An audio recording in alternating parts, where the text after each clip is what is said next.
Hello! Sukumar রায়ের 'আবোল তাবোলের' রেফারেন্সে একটা দুর্দান্ত থ্রিলার কাজ আসতে চলেছে যেটার নাম হচ্ছে 'ম্যাডাম সেনগুপ্ত'। টিজারটা ড্রপ আউট হয়ে গেছে।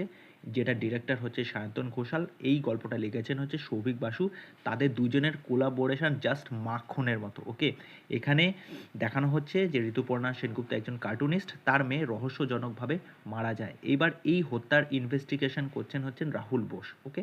এরপর কি করে এই রহস্য উন্মোচন হবে এই টিজারটাই কিন্তু সেটাই দেখানো হয়েছে। দেখুন টিজারটা কিন্তু খুব প্রমিসিং হয়েছে, পুরো বিষয়টা দেখানো হচ্ছে না।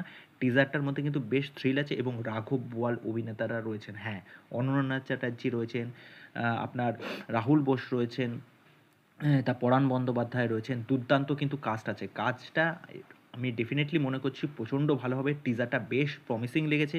মা এবং মেয়ের একটা ঘটনা কিন্তু আমরা এখানে দেখতে পাবো এবং অনেক সাসপেন্স, থ্রিল, অ্যাকশন কিন্তু থাকতে চলেছে। টিজারটা দেখে আপনাদের কি মতামত অবশ্যই জানাবেন। বাই।